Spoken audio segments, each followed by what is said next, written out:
To som ju ohlásil normálne na živo? No, však informácia, vypýtať si najbližší, čo tu je ono. Jak to, že svieti Ona mi povie, tam je normálne žena, ktorá nie je nahráta na paska, ale... Normálne, keď si niekoho mňa, tak povieš meno a adresu. Jak sú informácie? Neviem. Ja jej zavolám, že prečo je mesiac. Cez deň. Neviem, ako. Potom v noci čo vás svieti? Slnko? Nie, ja som rozhorčený. Teraz som si to všimol do piče. Zavolám Jarovi z roboty, on vie všetko. Á, Jaro, vytačam. To sa mi ľúbi na telefóne slovo vytačam. Vytajam.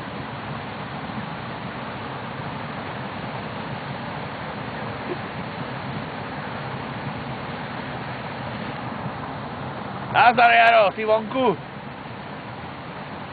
Vonku som pri hnoji a pri listopade. Počúvaj, chcem sa ťa opýtať jednu vec. Vidíš na oblohu? Kde si nutný či vonku? Lebo chcem sa ťa opýtať, prečo cez deň svieti mesiac. Ja vidím mesiac a som rozhorčený, čo tu robí. Čo má robiť cez noc potom? Čo ťa, 16 kokot? Jaro! Vidíš mesiac? Tak sa kúkni z balkónu, hneď, jak bývaš, naľavo.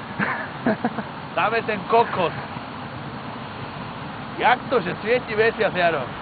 Prosím ťa, daj mi voľakú číslo na meteorologickú stanicu. Ja to idem zistiť.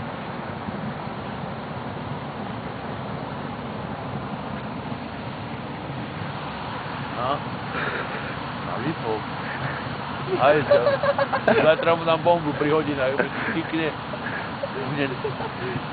Ty čo robíš? Vy ste dojebali ako... Púštam to. Ako dojebali, ja sa normálne pýtam, prečo svieti cez deň mesiac.